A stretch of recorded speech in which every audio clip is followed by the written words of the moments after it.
Ready start.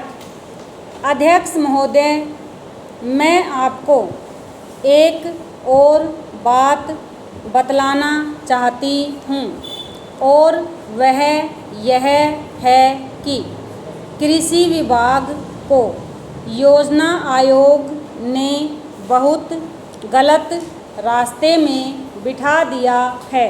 विराम। उन लोगों के पास लड़ने के लिए दम नहीं है और देश में खाद्यान्न का उत्पादन बढ़ाने के लिए जो योजनाएं चाहिए और उनके लिए जो धनराशि चाहिए वे उनको पूरी तरह संस्वीकृत नहीं करा पाते हैं। विराम।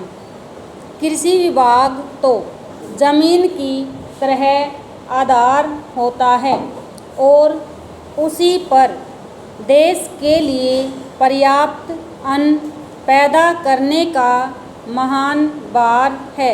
विराम। इसलिए यह बहुत आवश्यक है कि अधिक अन्न उपजाने के मार्ग में जो भी आवश्यक कदम यह विभाग उठाना चाहे उसमें किसी तरह की रुकावट न हो। विराम। बहुत सी हड़तालें हो सकती हैं। विराम।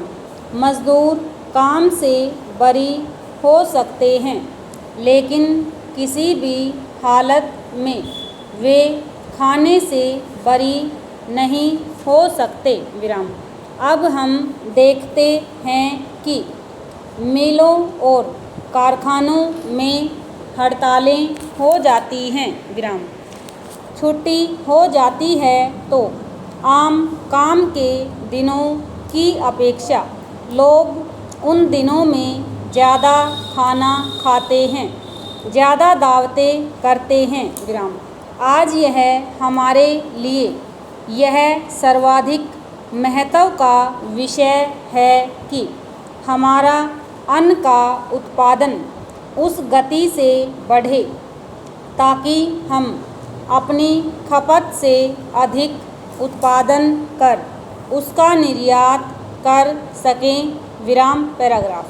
सरकार तथा इस मंत्रालय के लिए यह समस्या एक बड़ा सिरदर्द पैदा कर रही है। विराम।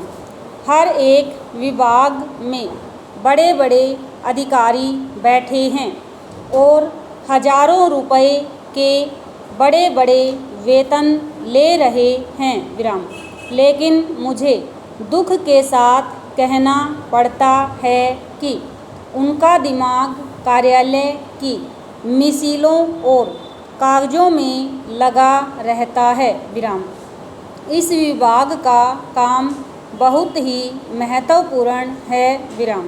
प्राकृतिक कोप के कारण जो समय समय पर हमारी फसलों को नुकसान होता है इससे भी अपनी फसलों की रक्षा करने के लिए आवश्यक कदम उठाना इसके जिम्मे है। विराम। आज मेरे पास लखनऊ से कुछ लोग आए थे और वे लोग बोल रहे थे कि यहाँ दिल्ली में इस अवसर पर ठंडी हवा चल रही है और आप यहाँ दरवाजे बंद करके बैठे हैं या आराम से लेटे हैं लेकिन हमारी तो जान खतरे में है। विराम। वहाँ ओले गिर रहे हैं और हमारी गेहूं की फसल खतरे में है। विराम। अब यह इस विभाग का काम है कि चूँकि हवा में पानी ज़्यादा होता है इसलिए फसल के बचाव के लिए उस पर नियंत्रण किया जाए जिससे फसल की हानि न हो। विराम। ओवर।